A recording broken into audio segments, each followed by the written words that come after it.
what you do. Well, my name is Motseke, and I'm a sponsored parkour athlete here from South Africa. I'm part of a team called Sabotage Elite, which is made up of athletes from Pretoria, Johannesburg, Cape Town. Some of us are even overseas in England.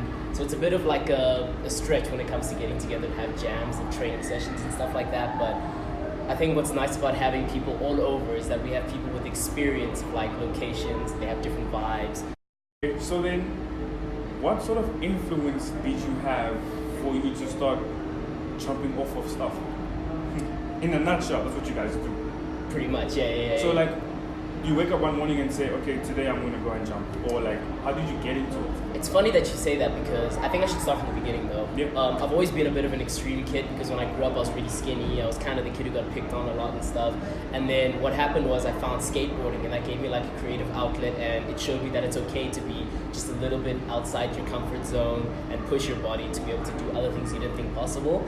And then later down the line when I found parkour and free running, it was just a group of friends and me, and we started flipping off of a chair, and then as soon as we had that first landing, everything just changed completely, because it's a feeling I can't necessarily describe. I mean, in this day and age, it's kind of like a joke where somebody can be like, hey dude, can you do a backflip? And something as simple as that will honestly just like change your mindset on a lot of different things of what you are actually capable of doing, because you just feel like, oh wow, I'm capable of a lot more than I thought I was going to be capable of when I started out doing this or that. Yeah. So parkour has definitely been great because it's given me a massive confidence boost. I'm a lot more comfortable being myself, and it just helps me look at things in a different way, because out there in the concrete, you need to be a little bit more aware of everything that's going on. Yeah. I was gonna say, because you said something deep about pushing your body to the limits. Yeah. I want to know, what kind of mental toughness or mental work do you have to go through in order to prepare to jump off concrete, jump off buildings, jump off walls? The amazing thing about parkour is that it's like it teaches you to be more patient with yourself. If you're not comfortable doing a movement or a type of jump or something, you shouldn't be doing it, because the one thing with parkour is that you should be afraid of parkour. It teaches you that when you are training, if you're not mindful of what you are doing, you're most likely going to get injured, because you need to build a positive mindset for your training so that you're able to take on any environment that you're in. Yeah. So you know the saying, practice makes perfect. Oh, yeah. How do you know that you've reached perfection in your field? I feel like with me, I'm never satisfied when it comes to training. Or rather close to, because I can understand your humility is what makes you you. So how would you know that you are close to greatness, perfection? I think it also comes down to just people in general telling you that you've reached the level that's pretty much insane. And because I don't believe that I've reached the point where I'm satisfied with my training, but that's the fun thing about parkour. It's that there's no end to how far you can actually go. But when I'm able to do challenges that before I definitely would have looked at and said, no, I'm not doing this, then I know I've reached the level where I'm completely comfortable with myself and I trust in my ability. So it pretty much just falls down to how prepared you are to take on any environment, any surface, any challenge. So yeah, it goes back to that mental thing where if your mental game is strong, your parkour will follow along. Yeah.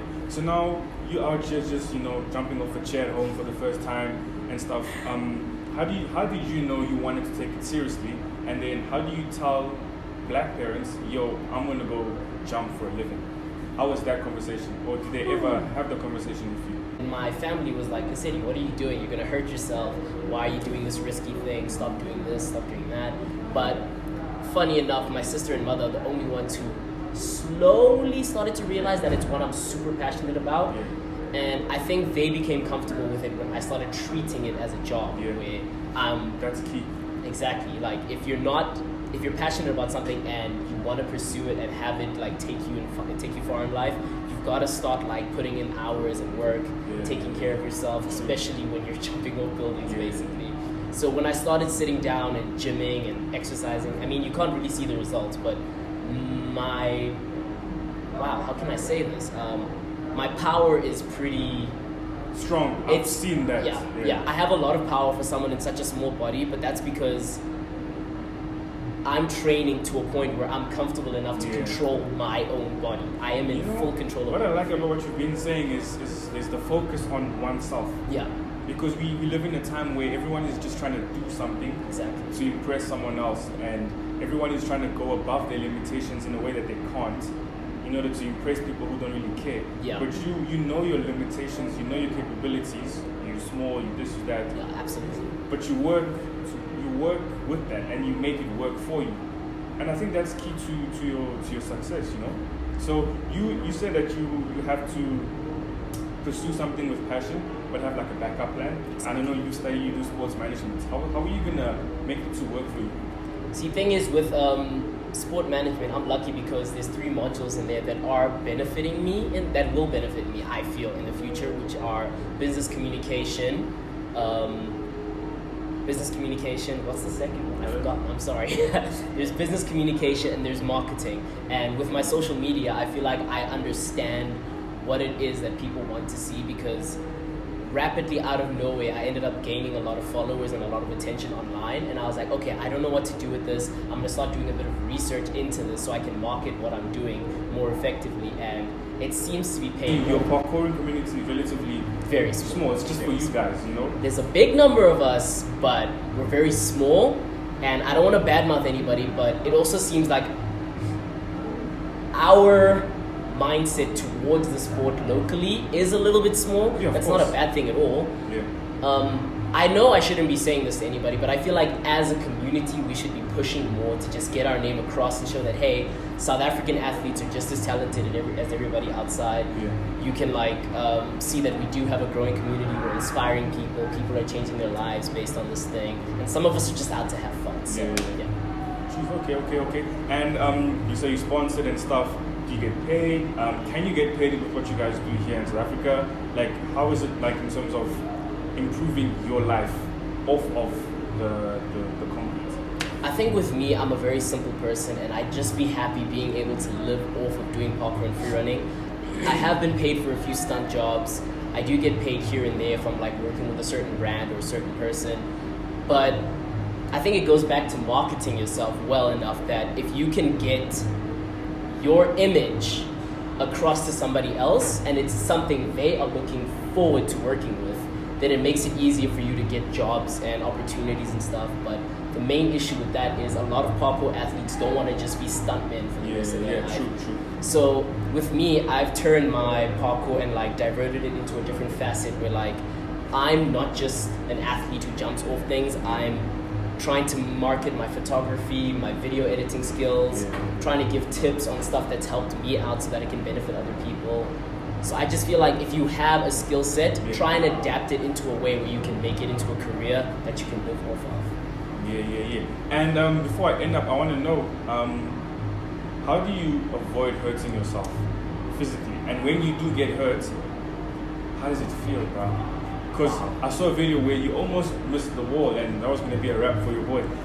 How do you not hurt yourself, and what do you do when you hurt yourself? I feel like that also, sorry to go back to something that I've already said, but it falls onto training within your own capability.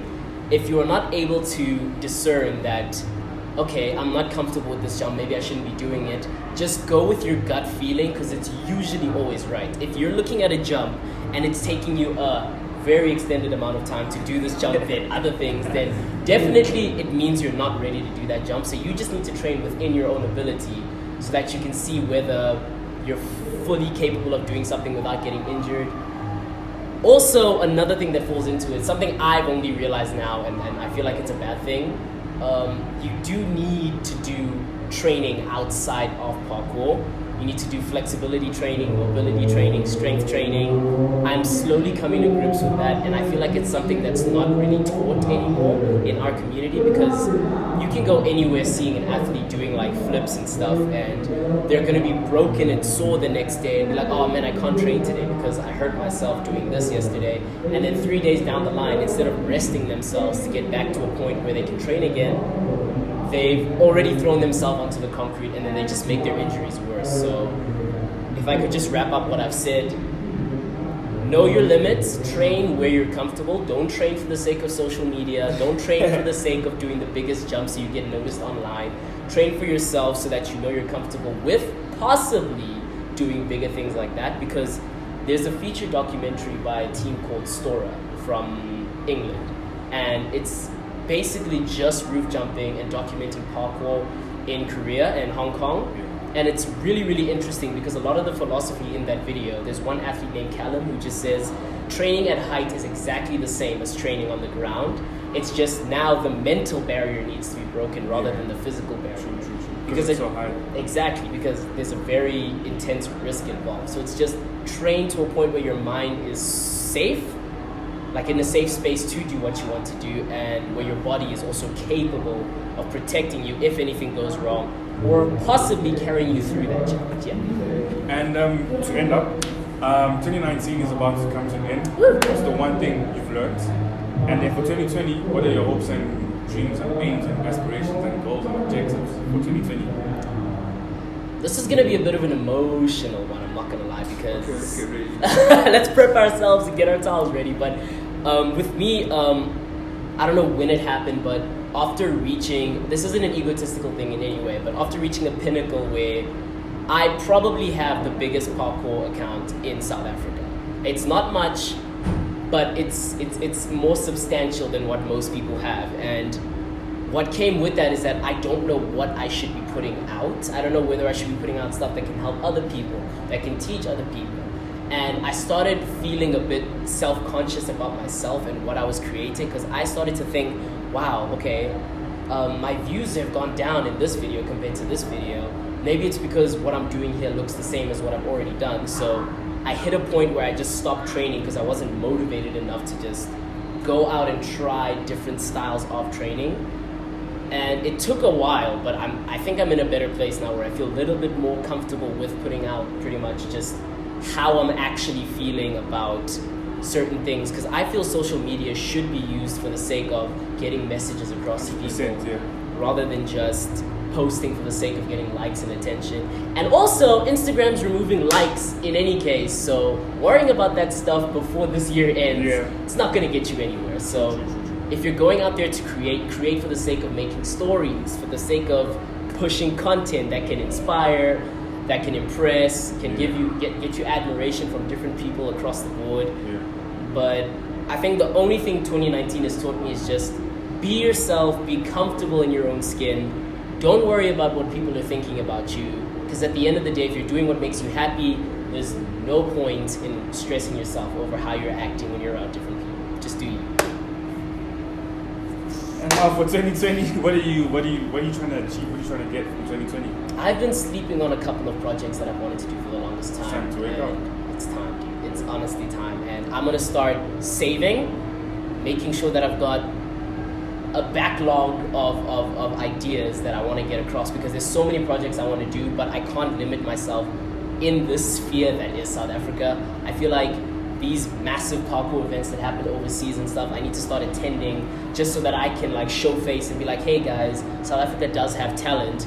It would be great if you guys could like give an eye to us so that perhaps we could work together and build parkour as a whole in the world, because it doesn't matter how many competitions and stuff that we have running in the world for our sport, because there's Red Bull Art of Motion, which happened recently, where they used Matera, Italy.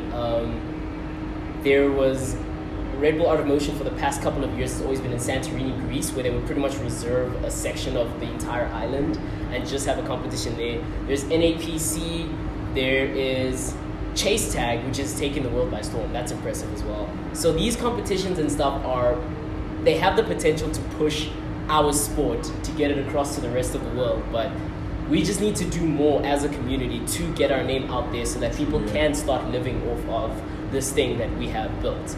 So yeah, I just say just get on the train of helping out the community more so than helping out yourself, and then it's gonna benefit us. So it's like, help the community help you at the end. We hope that this episode does shed some more light to the people or to the things that you guys do, because again, when I was looking at your story, I was like, this sort of talent can't be left to his own people, because they're all talented, they all do the same thing, they all just do these things, so it's normal for them. I think we need to take this out to a world where people don't really know it. So yeah, thank you guys for watching. Thank you guys for liking, sharing, subscribing. Shout out to Leonie at the back of the camera as always. Yeah, Lesedi, we wish you nothing but the best. We want your success, and we can't wait for you to just keep going higher and higher. And thank you so much. Work hard, be humble, believe in yourself, be patient. And I am really Samuel, and I'm signing out. Thank you so much for watching.